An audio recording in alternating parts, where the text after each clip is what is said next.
Salavina fui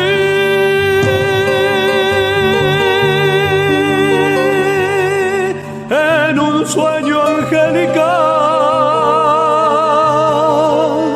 y ese angelito vi en un coro celestial.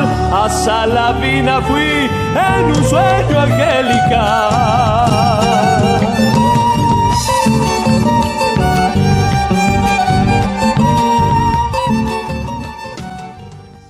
¿Qué tal? ¿Cómo les va? Bienvenidos a una edición más de Campo Industria. Va a ser un programa prácticamente de entrevistas. Charlamos con Jorge Impini, descendiente de don Segundo Impini, que fue su bisabuelo, y que llegó precisamente a lo que se conoce como el boliche, la pulpería de Impini, en la zona rural de Talitas, en La Roque, departamento de Gualeguaychú, en el año 1921. Una construcción muy antigua. En el galpón, al frente, se lee el año 1889. En ese lugar, funcionó la pulpería o el boliche de Impini, ¿sí? Allí se faenaba una carnicería, almacén de ramos generales, también había un despacho de bebidas, por eso se lo conoce como la pulpería, porque tiene unas rejas en el mostrador. Nosotros, gracias a una gentileza del intendente municipal, Leonardo Hassel de La Roque, con quien tuvimos la oportunidad de recorrer semana pasada parte precisamente de La Roque y área de influencia, también de Jorge Impini, de la familia Impini en definitiva, pudimos ingresar con el permiso correspondiente y tomar algunas imágenes. Y vía Zoom, una entrevista que puede sonar larga, pero créame que es muy rica en su contenido. Charlamos con Jorge Impini, abogado de profesión, ¿sí? Él mejor dicho, nació en Gualeguaychú, pero se crió, dio sus primeros pasos, toda la infancia, toda la primaria, en una escuela que ya no existe, la número 17, allí en Talitas. Luego realizó estudios secundarios, parte en Gualeguaychú, terminó en Gualeguay y en Santa Fe se recibió de abogado y luego se radicó en Gualeguay. Pero nunca se olvidó de su pago, ¿sí? Hizo una vida de chico de campo, precisamente atendió el boliche, variaba los caballos, en fin, una historia muy rica, una historia que nos lleva a años atrás, a décadas pasadas, donde los abuelos en los fogones le contaban cuentos a sus chicos, ¿sí? Donde se podía dejar abiertas las tranqueras de par en par, también las puertas de las casas y demás, donde la tranquilidad era absoluta y a la vez también el bullicio era importante cuando los chicos iban a la escuela, cuando la gente se juntaba precisamente en la pulpería o en el boliche de Impini. Una entrevista, créame, para no perdérsela, no por quien les habla, sí por el interlocutor, en este caso el entrevistado, que es Jorge Impini, que cuenta toda esta historia que vamos a dividir en dos bloques. Aquí va la primera.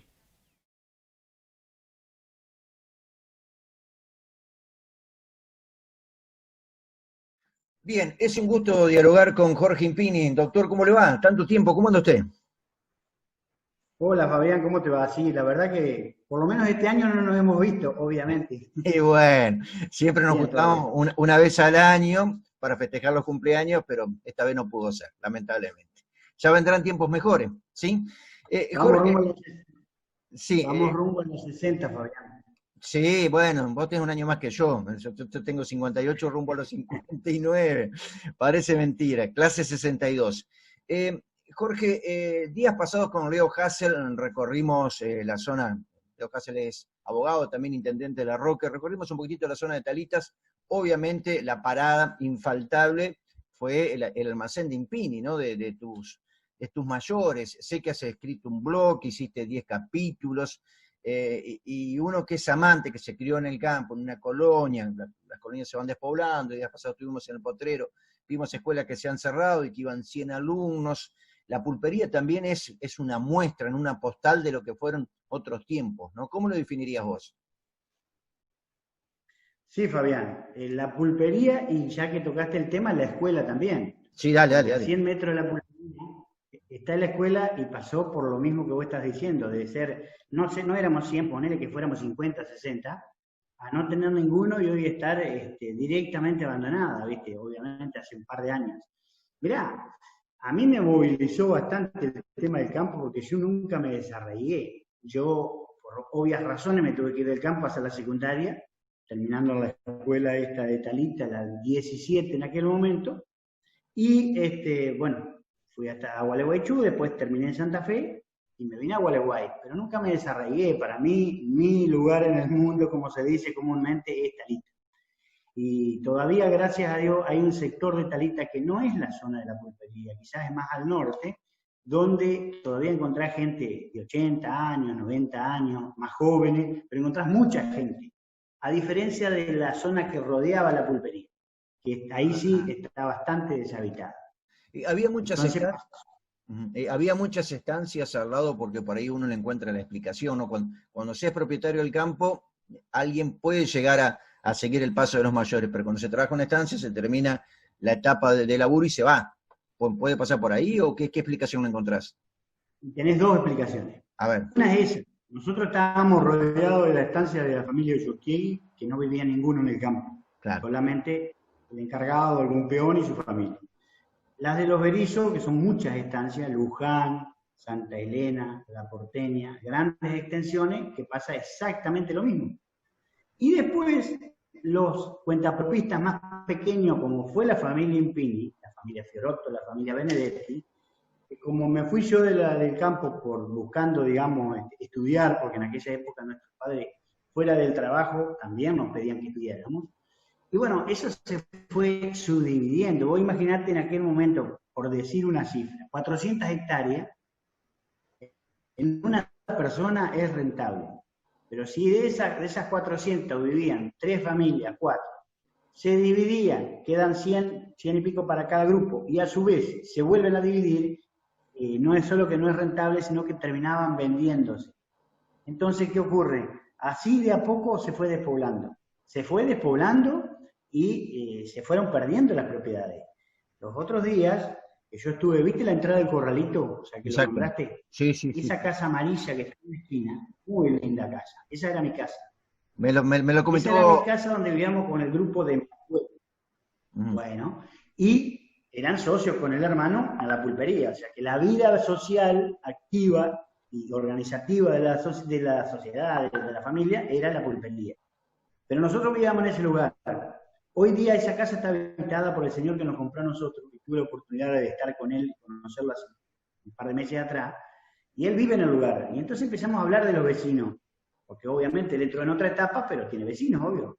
Y te diría que se repite 1 o 2 vecinos en la zona nuestra. El resto deshabitado, o alguno que ha venido, pero que ni siquiera tienen chico, y bueno, y hoy día si tienen chico a la otra escuela, que queda unos 10 kilómetros de ahí de la parte de la pulpería. Por eso me sentí un día contado. Te digo, uno no tiene idea, y que el periodo de que yo me pueda llegar a acordar, por poner fechas, es desde los 6 hasta los 13. Porque después de los 13 me fui a primer año. Entonces, a los 6, ponele que sería el periodo donde yo me empiezo a acordar, los 6, ahí ando. En esos 6, 7 años, si vos tomás lo que yo escribo, infinidades de cosas vi hacer. Y algunas las hice, por ejemplo, atender el boliche. Ajá. La tarea como chico era hacer de todo un poco, desde llevar carne, atender los caballos de carrera, que era una pasión y sigue siendo una pasión para mí. Yo el caballo es más que el perro para mí, digamos. Me gusta actualmente, me gusta el animal, el caballo. No el turf como, digamos, como deporte, como timba. No me gusta el caballo.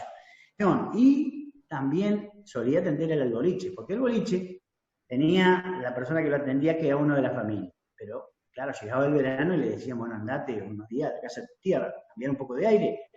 Entonces, ¿quién quedaba? Y bueno, uno que no servía para mucho, pero para esas cosas sí, y quedabas al frente del boliche. Entonces yo logré tener la vivencia de cualquier bolichero, desde atender los parroquianos, atender los dueños de la estancia, jugar al truco, tomar la copa, yo no, era chico, pero tomaba la copa, atender los mamertos, que no es poca cosa, porque por ahí lo cuento y me causa gracia, pero lo cuento con nostalgia y con gusto, de estar esperando a las 9 de la noche, cansado todo el día, para que 2 se fueran y tomaban otra, y contaban anécdotas entre ellos, y habían vivido toda la vida juntos, porque éramos todos de la zona. Sí. Esa historia la he escuchado 20 veces, típico de mamá, viste que se repiten las cosas. Bueno, esa la viví, digamos. Jorge, un orgullo. Jorge, ¿qué bebida despachaban en aquel entonces? ¿Qué era lo más común? Mirá, yo no sé cómo hacía la gente, pero se tomaba cerveza. Vos te imaginás, la cerveza la cargábamos, estoy hablando de verano, ¿no? Sí. Cargábamos las heladeras a querosén con esa Las bochitas. que a veces, Las bochas. si no la limpiabas, Sí. largaba una llamita así, Ujú. y enfriaba un poquito más que lo que era abajo el agua, digamos, porque Sí. ponerla en un fuentón. Bueno, la gente tomaba igual, pero no era lo común, la cerveza era más folclórica. Lo que se tomaba, había gente que tomaba bebidas fuertes, Ujú. a tal punto que yo no entendía cómo podía tomar ginebra llave a las 9, a las 10 de la mañana. O gente que venía de la colonia, después me lo explicaron, pero yo en realidad eso sí no lo comprobé, fíjate. Llevaba caña ombú. La caña ombú, que vos veías que era un poco más que alcohol con un gusto, la tomaban en la colonia porque decían que mezclado con agua era un refresco, o sea, te cortaba la sed. Vos por ahí le apuntaba limón, bueno, esto no me probé, Fabián, pero algo tenía porque la llevaba. Bueno, después whisky no existía. Ujú. Después existía el coñac Tres Plumas, Paddy, y después bajamos a los aperitivos. Lucera, Marcela, Margobrero, y después los vinos, famosos vinos que en aquel momento eran 2 o 3 nomás. Uno era, bueno, el Bagio, ya existía, el Sí, Bagio. Vino Arizu, que creo que estaba Sí. Galardón, Sí. que es donde hoy es, estoy equivocado, ¿no? Donde frente a la ISO, en Gualeguaychú. Sí, cerquita, pegado, casi. Ahí a la pegado. entrada, Mm. atrás del hospital. Atrás del hospital. A donde hoy hay algún... Ujú. Bueno, Ajá. ¿cómo es? Y venían en los envases, que no sé si existirán hoy, porque todo se ha cambiado. Bueno, la botella de plástico prácticamente no existía. No. Venían de envases de alambre, y bueno, se cambiaban los envases porque eran retornables, obviamente. Eso era lo básico. Después alguno por ahí pedía alguna cosa diferente, pero ya te digo, viste que vos decís el whisky hoy día es el whisky. Sí, Pero sí. que todo el mundo que toma bebida fuerte generalmente se toma un whisky. No, en aquella época no. ¿Qué recordás de la matera? ¿Qué me podés decir de la matera? Mirá, te explico. Empezamos un programa dentro de poco y se va a llamar La Matera, porque tiene mucho significado, pero vos lo viviste. Me gustaría que lo resumieras un poquito. Porque es famosa la Mirá, matera. Estaba en el galpón. Sí. Yo te lo voy a llevar a otro plano. A Primero ver. te voy a aclarar 2 conceptos. Ah. Viste que mucha gente habla, incluso el blog mío se llama Pulpería. Sí. Pero en realidad para mí no existe pulpería. Para mí es el boliche. Exacto. O sea, pulpería es un término, son sinónimos porque traté de buscar la diferencia y prácticamente no hay. Semánticamente es lo mismo. Pero en mi cabeza, en mi corazón está el boliche de Impín. A tal punto que se hizo de la canción, que no sé si la escuchaste. Sí, va al cierre de la nota, va la canción. Al cierre de la nota va la Correcto. canción. Mm. Y entonces, de la mano del boliche estaba todo un conjunto y un sinnúmero de actividades. Que todas las actividades, excepto el despacho de bebida, pasaban por el galpón. Mirá vos. Llámese, la matera, cuando vos hablás, es un fogón Sí. que cuenta la historia de que estuvo más de 30 años prendido. Pero eso tiene una explicación. porque 30 años prendido. Incluso Sí. ¿Por qué? Es lo que 30 años es un número figurado, ¿no es cierto? Es que sí, obvio. Si no son 30, serán 32 o 28. Pero lo que es real es esto. ¿Por qué? Porque la actividad se iniciaba en alguna época a las 2 de la mañana, 2 o 3 por ahí. ¿Por qué? Había carnicería, había que cortar carne, cargar los sulkis y salir a repartir. Que salían, dependía la hora de invierno o verano, cada uno para el norte, uno para el sur. Y volvían a las 10 de la mañana. Entonces, a las 2 de la mañana ya se levantaban y tomaban el primer mate, aunque sea 2, 3 o 5, antes de iniciar el corte. Después venía toda la actividad diaria, que continuaba eso prendido porque se intercalaba. El que terminaba de sacar leche, porque había también tambo, tomaba mate. El otro se levantaba más tarde, el bolichero se levantaba más tarde, tomaba mate. El centro de atención era ahí. Y luego venía el mate de las 10, 11 de la mañana, antes del bermucito. Luego continuaba, después el mate a veces al mediodía, a veces a la tarde, Llegaba la noche, eso seguía con el fuego prendido. Llegaba la noche, el último que se iba a acostar, que generalmente se hacían guisos, asados, a veces no era todos los días porque no era el lugar, no era la cocina, pero se hacía. Y si no, a tipo 8, 9, 10, qué sé yo, la hora que fuera, el último echaba un par de palos, ¿para qué? Para no tener que arrancar de cero a las 2 de la mañana. Entonces era un ciclo de las 24 horas por los 365 días del año. Por ahí se puede escapar en algún momento un primero de año, alguna Navidad, que por ahí las actividades eran diferentes, pero tampoco se pagaba. O sea, de última. Lo atizabas al fuego, le pegaba unos golpes y arrancaba de nuevo, porque si había que calentar el agua directo con el fuego, con las ollas negras, con las pavas negras. Claro. ¿Las carneadas cómo eran? Jorge, ¿cómo eran las carneadas? O sea, ¿era carnicería también? Bueno, había, sí. Había, frente a lo que sería la puerta del galpón, en un espacio de circulación, llamémosle, de entradas de sulky, de autos y toda esa historia, frente al galpón, había un corral muy grande.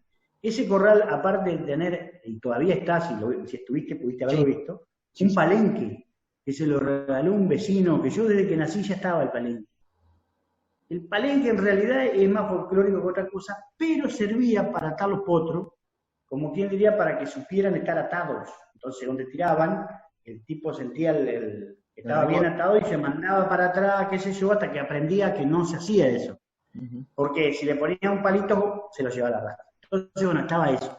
Y a su vez estaban los corrales, porque también se utilizaba para actividad pecuaria, digamos, y un embarcadero, y también para cargar camiones, digamos, cuando se llevaba así. Y en el medio era un arco, que era el carneadero, piso de material, con un desagüe para lavar antes y demás, y después 2 rondanas que hacía que se le levantara al animal de las 2 patas y lo colgaran. Y de ahí lo iban poniendo a la altura que le hacía más práctico para carnear. Luego de eso, de carneado y cortado a sierra, obviamente a mano, se lo llevaba en las carretillas, se llevaba la media red, una media red, después la otra, y el cuero, achura y demás, la llevaba otra persona y se encargaba. Cada uno tenía su actividad.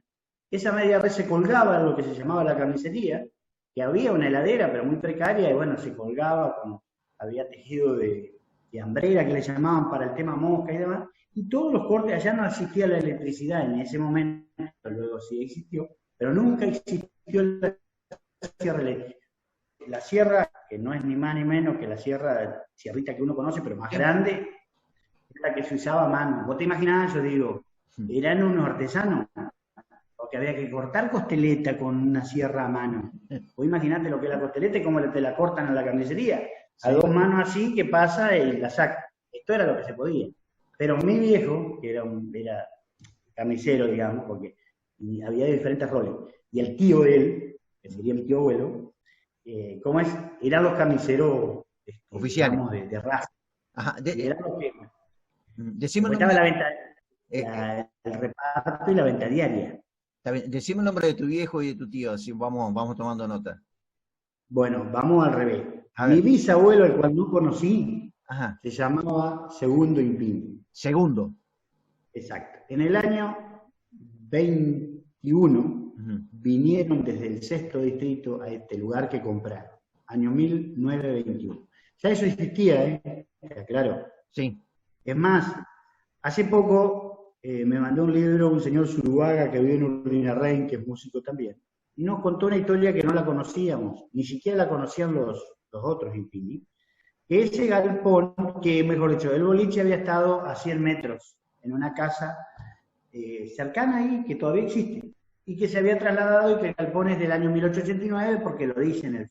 Exacto. Pero esa era de Belgeni y Monti, una sociedad que había. En el 921 compra los Impini y ahí arranca. Bueno, ese era segundo. Segundo tenía 2 varones. Las mujeres típico de la época. Vivieron ahí mientras eran solteras, se casaron y se fueron.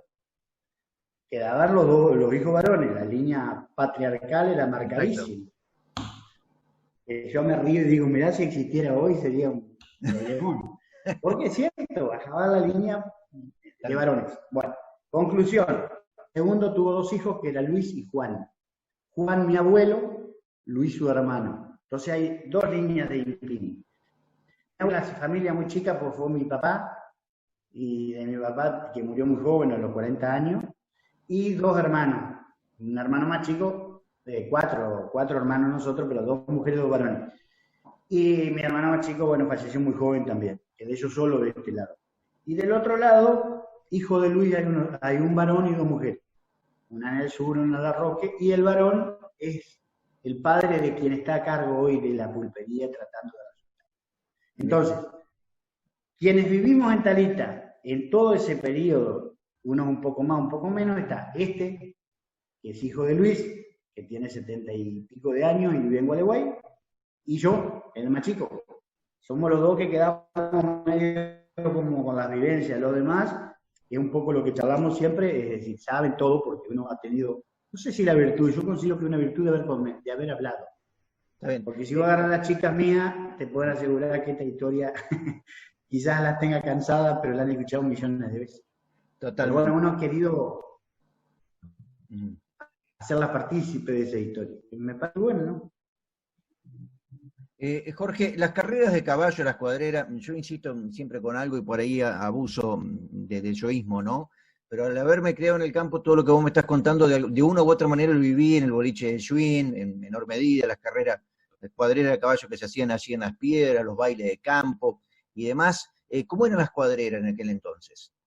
¿Qué recordás? Bueno, mirá, sí.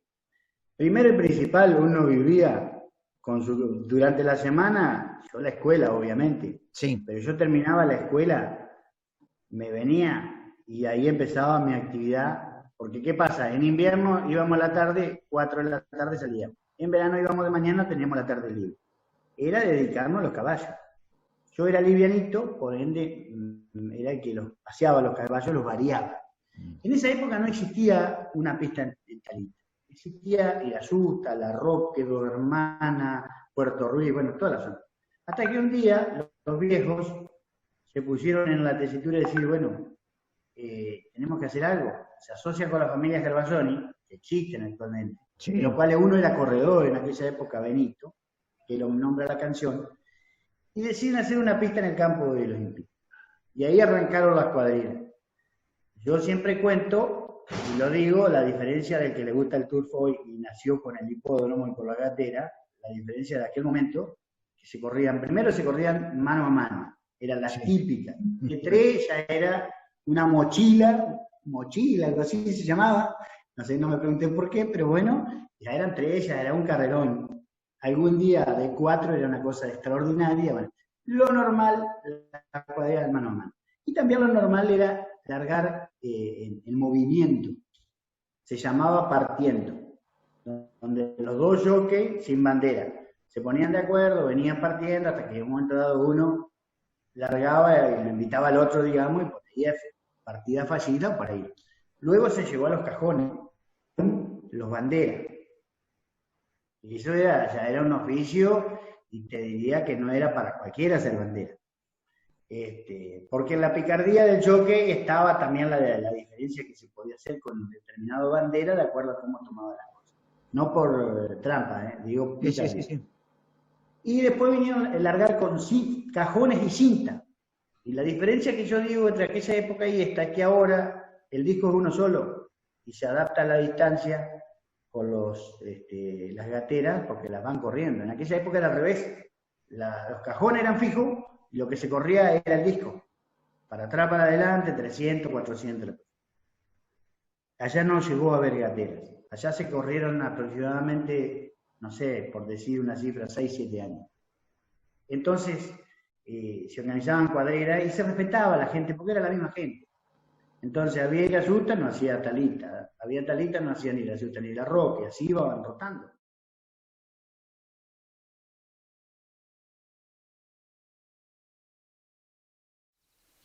Hacemos una pausa, la primera del programa, ya regresamos, siga con nosotros. Consignataria de Haciendas Los Toros SRL, operaciones particulares y compra directa, gordo, invernada, conserva, cría, cabaña. Informes, telefax 03446 430 520 o bien dirigiéndose a Ituzaingó 987 en Gualeguaychú. Consignataria de Hacienda Los Toros, de Mateo y Martín Bosquiazo.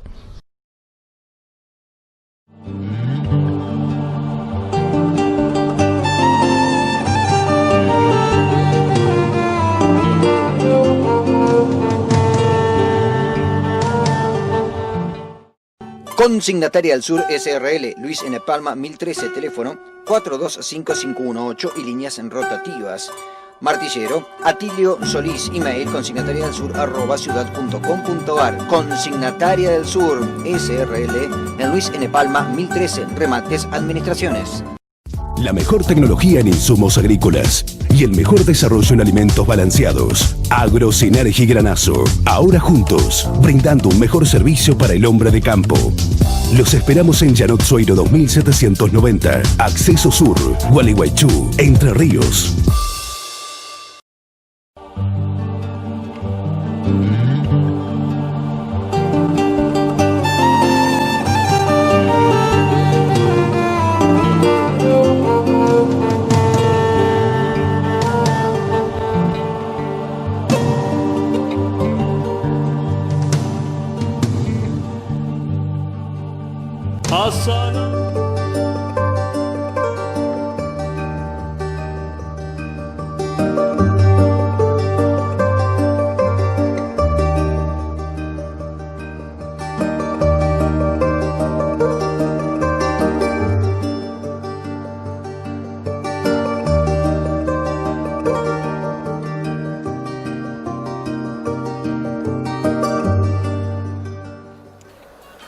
Vaya Casal, nuestro servicio se refleja en su campo, sabemos de producción, nos conocemos, más de 50 años creyendo en el productor, el mejor asesoramiento y ágil entrega, forrajeras, insumos, veterinarias. En Gualeguaychú, Juan Abel Soneira, teléfono 013-446 15 21 18 24, acceso Padre Luis Llanot Sueiro 35 17, Vaya Casal, nuestro servicio se refleja en su campo.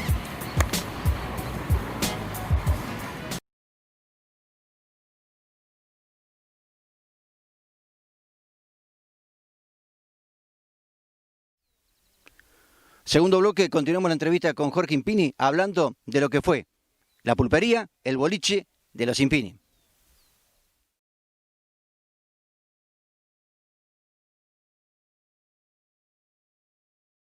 Una cuestión de honor, ¿viste? Era una, qué sé yo, son cosas de la vida. Totalmente. Y pero eran épocas muy lindas y bueno, y era toda la ceremonia. Había una estafeta postal. Esa, Fabián. Sí, sí te escucho. Sí. Esa, te cierro con esto. Por favor. Esa época de las mañanas, arte eran los comentarios y las excusas de que por qué se perdió el domingo. Y del miércoles para adelante ya arrancábamos con la que iba a ver el próximo domingo. Y lo que tiene la carrera de caballo, que quizás no lo... Bueno, por ahí el fútbol también, a mí me gusta mucho el fútbol desde ya.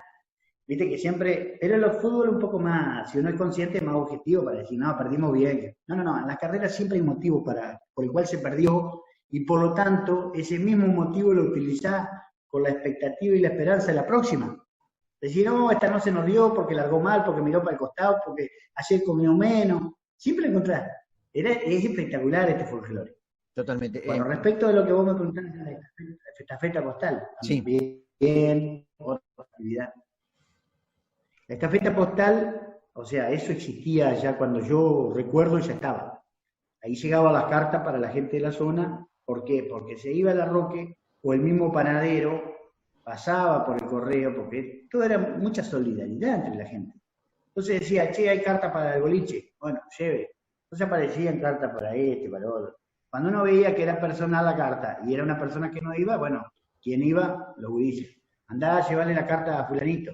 Entonces uno hacía de estafeta como para que la gente se noticiara. Porque claro, no existía Radio Gualeguay, no existían los mensajes, entonces nació Juan, Pedro, Diego, no te enteraba. Sí teníamos el teléfono, pero a veces, por ejemplo, gente que no sabía lo del teléfono, o era otro motivo el de la carta, ¿no? Pero sí existía. ¿Y sabés que existía en aquella época? Los resúmenes de los remates. Ah, mira vos. Daroca, Vico y Verón, por ejemplo, me acuerdo porque era una cosa que llamaba la atención, era como que por ahí llegaba un folleto con algún remate especial. Pero fuera de eso, hacían como una especie de resumen de remates anteriores. Por ahí a lo mejor lo ves publicado en alguna página, vos que estás en el tema, yo no tanto. Sí. Digamos, sí, se vendieron un lote novillo, tal, bueno, era una especie de resumen para determinados clientes, obviamente, más fuertes. Generalmente las estancias, toda esa cuestión. Totalmente. Sí, hasta eso llegaba. Y había una estancia que es de Luján de Berisso. Hoy día sigue siendo de Berisso, pero bueno, de su derecho. Esa persona pagaba una vez por año. Ellos venían, nosotros anotábamos, se formaba una libreta con varias hojas, no digo una vez por año, capaz cada tantos meses. Un día decía, bueno, vamos a hacer las cuentas, hacían las cuentas, iban al campo y entregaba tantos animales. No existía la plata, existía el trueque, llamémosle, en ese caso particular. Otras estancias como la familia Solquí, que por ahí si vos tenés el programa, alguno puede escuchar porque los dos, o sea, no estaban ninguno de los dos, pero sí están los hijos, vivían en Gualeguaychú. Una de las estancias de Solquí no tenía nada que ver con nosotros porque estaba más cerca de La Roque, digamos, o sea, viniendo de La Roque para Talita, pero más cerca de La Roque. Pero sí la otra, que quedaba de la entrada de la casa nuestra del corralito como 1500 metros. Y a eso le llevábamos la carne y el encargado y todo el grupo compraba también. Esta gente pagaba cada tanto porque como vivía en Gualeguaychú, alguna vez, claro, los precios también, como digamos, no sé si existía o no, al menos no se hablaba nunca de inflación. Claro. O sea, sí. aumentaban las cosas, pero dentro de los carriles normales que vos podías sostenerlo. O tenías cuentas abiertas sin precio. Vos decías, llevó 10 kilos de hierba en enero, bueno, cuando lo pagó al precio de la fecha. Pero sí existía. Y eso que vos decís, sí, pero, a ver, yo lo que te cuento es lo que yo vi hace 50 años. Lo que vos me estás diciendo quizás tenga una... del año 54, mucho más creo que vieja, era. mucho más... Sí. 54, 55 y creo que se pagaba cosecha, una cosa así. Y yo decía, la pucha. No tan lejos. Yo nací en el 61, así que estoy contando del 66, 67, o sea, no estamos tan lejos, pero sí, de ahí para atrás seguro. Igual que, por ejemplo, yo estaba en el boliche, venía vos, yo te anotaba, y a medida que iba pagando, pero por ahí quedaba debiendo algo, porque no tenía, o porque eras cliente, lo que fuera, limpiábamos esa hoja, aparecíamos al otro día, arrancábamos con... Había alguno que, viste que en contabilidad le llamamos transporte cuando pasaba de una anotación a otra. Bueno, había algunos que eran medio duros para pagar lo de las copas y capaz que pasaban 30, 40 días, ¿viste? Pero bueno, era gente toda conocida. Por ahí algunos no querían dar fiado, pero a los 3, 4 días volvía y bueno, total, ¿viste? Gente era así. Te hago una pregunta, ¿por qué termina cerrando la pulpería? ¿Es por el éxodo rural famoso que uno habla tanto, digamos, de la falta de oportunidades para los chicos, el despoblamiento? Mira, en realidad hay un hecho puntual que marca un poco la debacle, digamos, de la familia, que fue la muerte de mi padre. Ajá. Yo estaba en segundo año de Gualeguaychú y la actividad seguía de la misma manera como yo te la cuento. Carnicería, quizás en menor escala porque ya había otras carnicerías y demás, pero la actividad central estaba. Mi padre le dejó una enfermedad, la famosa, que en menos de un mes, operación de por medio en Buenos Aires, y bueno, falleció. Y ahí, primero que mi padre era un puntal en la familia, y ahí se cayeron los viejos. Los dos viejos, sea su padre, o sea mi abuelo, o sea su tío que era como su padre, es como que se les vino el mundo encima. Y ya perdieron fuerza, ¿viste? Y ya dejaron de tener las ganas que tenían, se largaron todos los caballos de carrera. En esa época, al respecto, por supuesto, existe igual, pero bueno, en ese tiempo era mucho más rígido, digamos. Se largaron los caballos de carrera, ya no se fue a un evento, nada, se cerró todo. El boliche siguió. Pero ¿qué pasa? Ya volvamos a lo mismo, con mucho menor fuerza, y de a poco, bueno, ¿qué pasa? Mi tío, en el año 77, esto fue en el 76, a los 2 o 3 años, mi tío Luis se va a vivir a La Roque. Mi abuelo Juan queda solo, mi madre, que había quedado con nosotros 4 hermanos chicos, si bien yo no estaba, se viene a Gualeguay, queda mi abuelo solo, o sea, siendo un hombre de 60 largo, sí, 68 años por ahí. Y eso fue llevando de a poco que, es más, en ese periodo no muy lejano a estas fechas, se le alquila a Ramírez. Ramírez Ramón, nosotros decimos el viejo, que es lo que vos decís, fue un vecino de toda la vida, yo lo conozco de toda la vida, más grande que yo obviamente, pero él alquiló y vivió, no sé si 25 o 30 años ahí, que fue la época que estuviste vos. Por eso, digamos, es como que yo le llamo un emporio, porque hemos encontrado algunas anécdotas y demás, pero hay mucho más detrás de esto. desde venta de loro, alimentos balanceados para pollo, la crianza de pollo, la venta, cazar perdices y revenderlas, un montón de cosas. Y eso se perdieron las ganas. Fallece una persona importante y pierde las ganas. Y nosotros estábamos en otra cosa. Yo, imagínate que ya después me fui, me recibí, me vine a Gualeguay hace 35 años que vivo de la profesión. Y como yo digo por ahí en la parte que escribo, mi historia, lo único que tengo allá es la rica historia. No soy dueño ni de la tierra, ni de la propiedad, ni me interesa hacerlo. Lo que a mí me interesa, y por eso me puse a escribir, es que eso no se olvide. Y va de la mano de que el nieto de Luis se le ocurriera, después de varios años que estuvo bastante abandonada, reflotarla. Porque ahí fue una propuesta de Leo, ya te lo resumo, algo que me parece digno de destacar. Exacto. Cuando yo voy para el día de fin de semana largo, que el lunes era el día de Güemes, 14 de junio, por ahí 14. Le digo a mi familia, vamos al Corralito. Paso por el boliche, no había nada, era una tapera, y me encuentro con unas personas de Urdina Rein que se bajan y me preguntaron si era ahí, y me empiezan a hacer preguntas, y yo nos pusimos a charlar. Entonces me dice como última frase la señora, que después me contacté, qué lindo escuchar la historia de este lugar de primera persona de alguien que estuvo viviendo. Y ahí me entró la nostalgia de decir, pero esto, si yo no lo escribo, se pierde, porque en realidad soy de los últimos. No le voy a pedir a mi pariente de 75 años, que su actividad fue más bien rural toda la vida, se ponga a escribir, porque no era lo de él. Tampoco era lo mío. Pero bueno, así arranqué. Y vos sabés que vengo, lo largo en el Face, pero como porque me senté, viste, medio nostálgico, que no sabía cómo enganchar este tema, si me metía, no me metía, y empecé a recibir de mucha gente conocida que hace años que no la veo, y bueno, se empezó mucho. Paralelamente a eso, Leo, hoy tengo una reunión de trabajo con Leo. Leo se entera por eso de nota del Face y me propone hacer algo ahí. Dice, mira, yo no tengo nada que ver, pero me encantaría que pudieran hacer algo, y me contacto con los reales dueños. Y en el momento que todo eso pasó en la misma semana, me contacto y me dice, vos sabés que nosotros este sábado vamos a limpiar porque se nos ocurrió, sin saber lo que yo había dicho, se nos ocurrió que eso no puede quedar así. Y así es que lo que vos viste, que seguramente si la viste en el peor momento, hoy la ves mucho mejor. Sí, seguro. Le falta. Seguro. Pero ahí es donde va. Y me gustó la propuesta de Leo, y también quiero resaltar lo de Leo, porque esto, digamos, hace bien al espíritu de un talitero, como yo me siento, y que haya reflotado el Corralito. El Corralito, yo desde que abrí los ojos existe. Nosotros teníamos arrendado, bueno, mis padres tenían arrendado el campo hasta la vera del río, o sea, el Corralito, una vez por semana íbamos a caballo, prohibido bañarse, porque eran aquellas épocas donde, si no íbamos con los mayores, no, porque el Gualeguay era y es bravo. Pero nadie le dio bolilla, nadie. Está bien, era privado. Ahora que Atilio Benedetti lo dona al municipio, Dios ha interpretado, creo que ha interpretado bien, y lo está. Yo estuve hace muy poco, la verdad que me siento, es un placer, dice la maestra, desde cuarto, quinto grado hasta séptimo. No lo sabía. Justamente, no es posible porque no mucha gente lo sabe.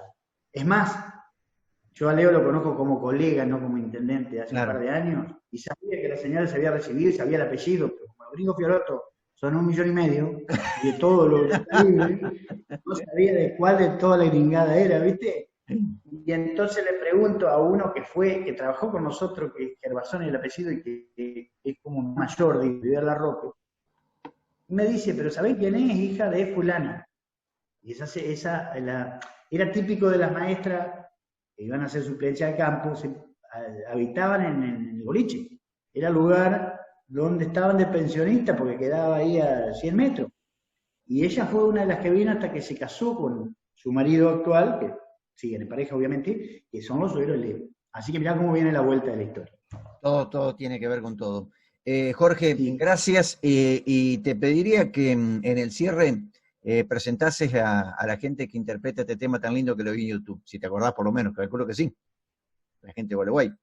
Sí, por supuesto. Mirá, yo primero te agradezco que te ocupes de estas cosas, yo lo hablo con pasión, Podría estar hablando 5 horas por ahí, no quiero pasarme de vuelta, pero es real, porque es una cosa que la cuento con orgullo por un lado, por los viejos, y con sentimiento. Con respecto al tema musical, yo tengo un amigo en Gualeguay que es Fabricio Castañeda. Fabricio Castañeda es odontólogo, le hago la historia para ver cómo viene. Es odontólogo, pero un día se puso a escribir letras y se empezó a contactar con gente de valía, a tal punto que María Graña grabó temas de él, todo gente del ambiente, sobre todo el tango, porque él también escribe letras borgianas de tango y demás, y su señora es profesora de tango. Entonces, nosotros somos amigos de la vida, no del tema de música, porque yo de música no entiendo nada. Entonces me dice, che, Jorge, dice, sé que estás escribiendo, quisiera escribirle para unos amigos míos un tema. Bueno, le digo, perfecto, dice, nos reunimos en cualquier momento, perfecto. A la semana me llama y me dice, ¿vos has escrito algo ya? Sí, mira, yo ya he escrito un montón, pero no lo tengo corregido, pero te lo puedo dar para que tengas idea de que lo estamos hablando. Bueno, pasó el tiempo, un día me dice, ya la tengo la canción. La voy a hacer grabar por dos amigos, mira que me gusta porque son grosos, dice, para un tema de esto van a venir bien. Bueno, y le digo, ¿quiénes son? Me dice, Germán Fratarcangeli, y Mario Suárez. A mí es un menos como me dijera Sí.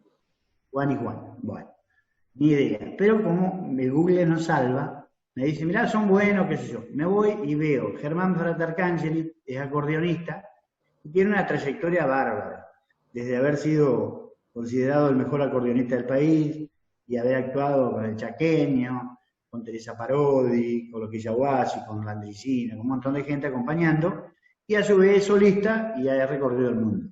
Ese es Fratarcangeli.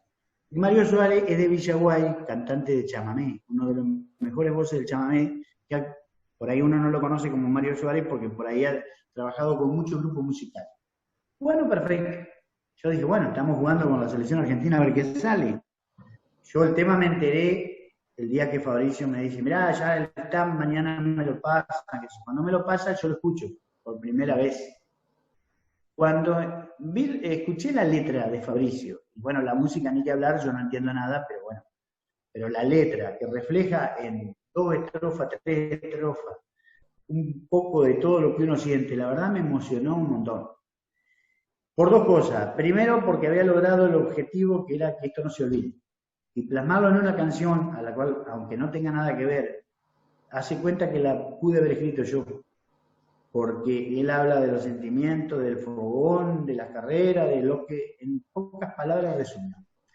Y la verdad que le agradecí, le llamé a ambos dos, a Fratarcangeli, que nunca hablé, no lo conozco, y tampoco a Mario Suárez. Bueno, le digo, algún día vendrán por acá y algún vinito tomaremos, ¿no? Porque en realidad sería un agradecido toda la vida, porque sin ningún tipo de interés económico, Fabricio lo hizo de corazón, y esta gente también. Y son profesionales, que vos decís por ahí, bueno, mirá, lo grabás con algún amigo de acá, del local, que tengo misiones que tocan el instrumento, pero no, nos tocó en suerte, digamos, ese nivel. Y se nota, para el que entiende, vos que lo debés conocer, un personaje larroquense que es el Gordo de Elena. Oh, Ricardito. Me dice, te buscaste unos mancos para el tema musical, me dice él. El Gordo tiene una relación muy particular porque viene a ser sobrino directo de Luis, el tío Luis Pin. Entonces con el Gordo nos conocemos de toda la vida también porque era otro de los que siempre anduvo por la zona del campo. Así que me dijo eso y me alentó porque dije, pero no, si alguien que entiende algo me lo dice, es porque es así. Así que esa es la historia un poco del tema. Y fue, sin querer, llegar a lo máximo.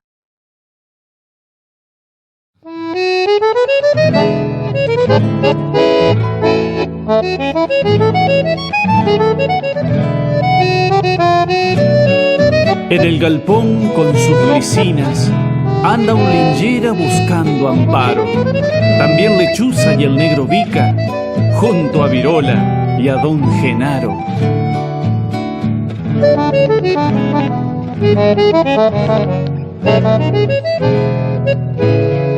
Viejo boliche de los Impini, que allá en Talitas yo conocí, gente sencilla, brazos abiertos, bajo ese cielo yo fui feliz. Extraño tanto la dulce calma de tu regazo fogón fraterno, donde se aviva la llama eterna de la nostalgia y los recuerdos. Viejo boliche de los Impini, que fuiste orgullo de nuestro pago, destino alegre de un tiempo añejo que no merece ser olvidado, destino alegre de un tiempo añejo que no merece ser olvidado.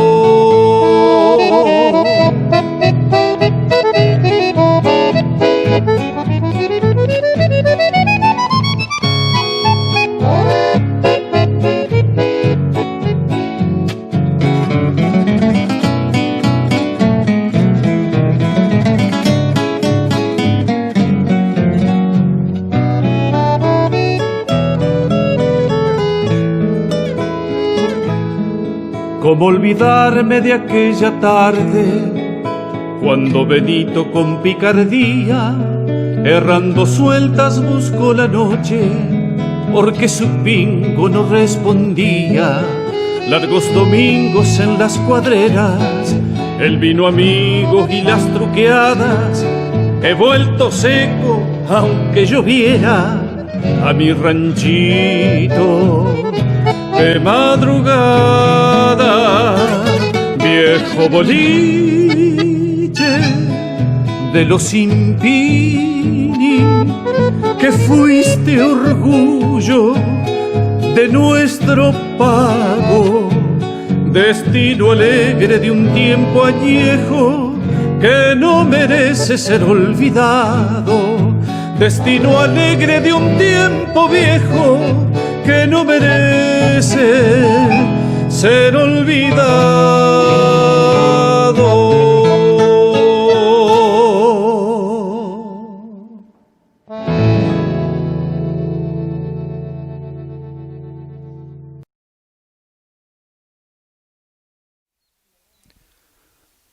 Cerramos entonces este capítulo de la pulpería o boliche de los Impinis. Espero que le haya agradado, un material realmente muy pero muy rico y una muy buena idea de Jorge, a quien conocemos desde hace bastante tiempo, de escribir en un blog 10 capítulos de la historia de este almacén, pulpería, como usted lo quiera denominar, una de las tantas historias, pero que va a quedar como legado para quienes nos sucedan.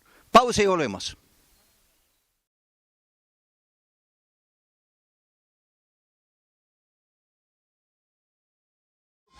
Y compañía SRL, remates, haciendas e inmobiliaria, remates periódicos en la sociedad rural, desde 1945, seriedad y solidez. Rivadavia 1065, teléfono 413-4700, Daroca y compañía SRL.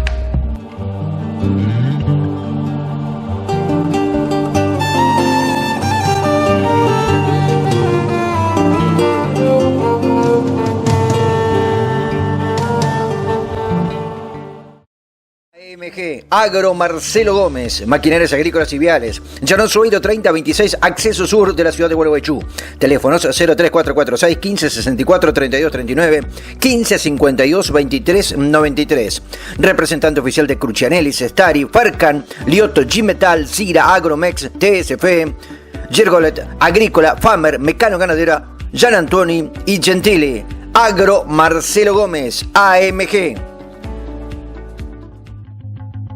Comerci Agro, concesionario oficial, Mainero, Jacto, Jomel, Aglider, Grosspal, LS Tractor, Altina, maquinaria agrícola y vial, agricultura de precisión, servicio postventa, ruta 14 km 56, teléfono 013 446 15 58 32 08, Comerci Agro. Fracaroli y Ronconi SRL anuncia su remate especial de ovinos. 28 de noviembre del 2020, predio ferial Instalaciones San José, Urdinarrain, Entre Ríos. Desde las 10 horas y a martillo corrido, entrando reproductores generales para cría, consumo, destacándose reproductores de muy buena genética y calidad. Remate especial de ovinos, Urdinarrain, Entre Ríos, sábado 28 de noviembre del 2020. Remata Fracaroli y Ronconi SRL.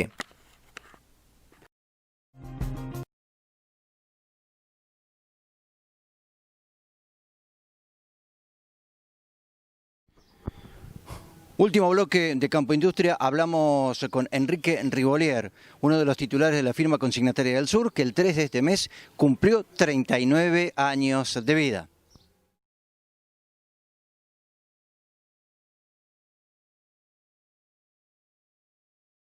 Sí, en el año 81 fundan Consignataria del Sur, 4 socios. Bueno, después, por diferentes motivos, fueron quedando 2. El padre de Nacho fallece en el 93 y mi viejo en el 2015. Y acá quedamos la nueva generación haciéndonos cargo del legado de ellos. Pero ustedes fueron mamando este oficio, porque en definitiva lo es, este rubro de chiquito. Sí, desde ya. Yo puedo decir que me crié en la consignataria, siempre, de chico estuve adentro. No puedo decir de que no sabía de qué venía el negocio cuando sucede la muerte de papá. Si bien yo estudié arquitectura y estuve bastante afuera en otro rubro, siempre creo que me gustó, me gusta y no me arrepiento hoy de estar en la comercialización de Hacienda, vinculando también a la arquitectura. Me parece que hemos hecho un buen equilibrio dentro de la consignataria. Bien, ¿y qué balance se pueden hacer de estos 39 años de vida? Que superan los que tenés vos, creo. Sí, 36 hoy. Andás ahí. Ahí estamos. Sí, una consignataria que ha pasado por diferentes circunstancias, no escapa a las crisis del país.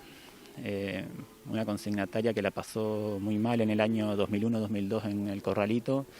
Pero bueno, todo se vio superado con mucho laburo y papá siempre decía que nuestra base de trabajo tiene que ser la confianza y desde ahí no nos podemos despegar.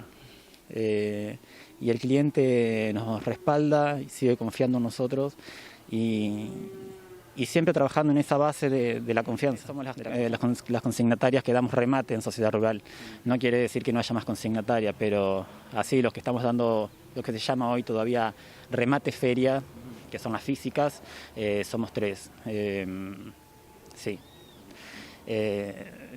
Lo cual esto habla, ¿no?, de cómo va cambiando la economía, cómo va cambiando el mercado y cómo va cambiando la demanda, ¿no? Sí, desde ya. Nosotros somos unos grandes defensores del remate físico, siempre. Si bien hay otras modalidades que han surgido, televisados o por pantalla, yo creo que el productor de Gualeguaychú le gusta ver qué es lo que está comprando en vivo, le gusta ver qué es lo que va a llevar a su campo viéndolo en una pista. Nosotros somos grandes defensores del remate físico, siempre trabajando, apuntalando esa metodología de remate.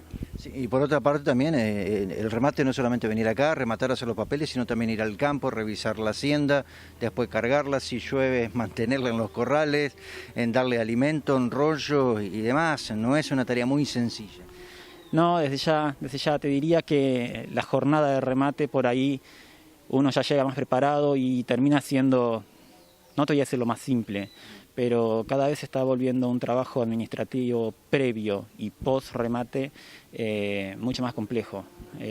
Hay mucha más administración que hacer que antes y se vuelve que las 48 horas anteriores como las 48, 72 horas posteriores al remate se labura muchísimo.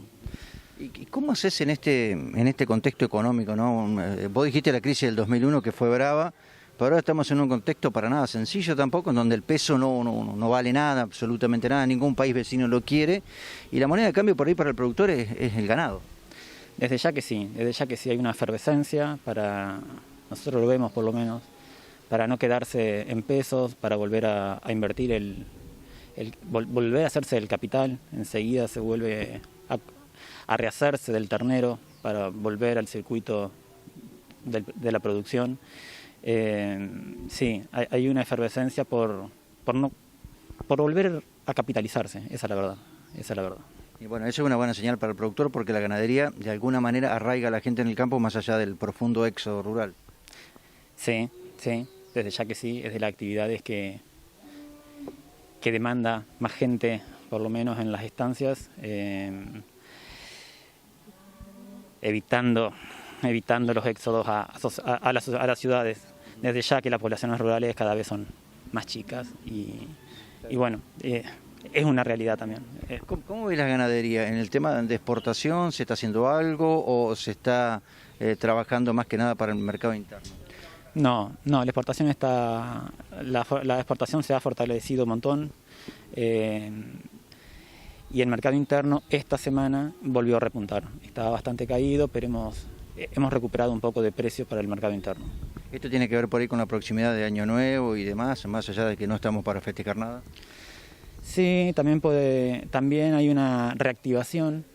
Hay que reconocer de que se volvieron a reactivar las actividades gastronómicas en Capital Federal y en Provincia de Buenos Aires, en el AMBA. Eso hace que haya una nueva movilidad. La gastronomía ha vuelto a funcionar y hay más demanda. Yo creo que tiene que ver por eso, por las aperturas de las nuevas actividades sobre todo.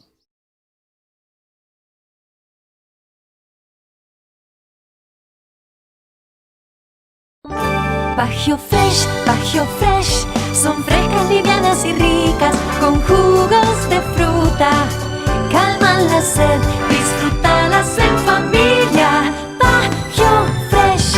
Ahora también en botellas de 1,25 litros y medio litro en boca ancha. Son ricas, cremosas y divertidas las leches chocolatadas. Lacte Bagio.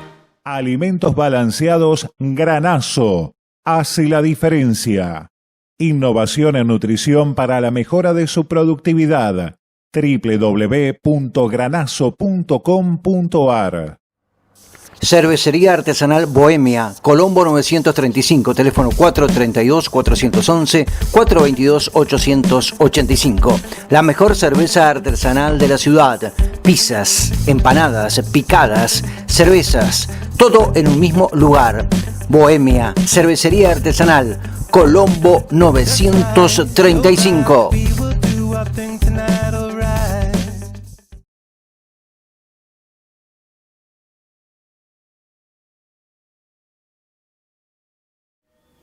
Gente, gracias por haber compartido este tiempo con nosotros, esta entrevista que mantuvimos con Jorge Impini, a quien le agradecemos infinitamente los minutos, que fueron muchos, ¿no?, que nos cedió y que nos contó sobre la historia de una de las últimas pulperías de la provincia de Entre Ríos, o boliche, como se lo quiera denominar, de Impini, allí en la zona de Talita. Una historia realmente muy, pero muy rica en lo que a contenido y mensaje también se refiere a la cultura del trabajo por sobre todas las cosas, ¿no? Lo que hicieron nuestros mayores, nuestros bisabuelos, nuestros abuelos, nuestros padres, en definitiva.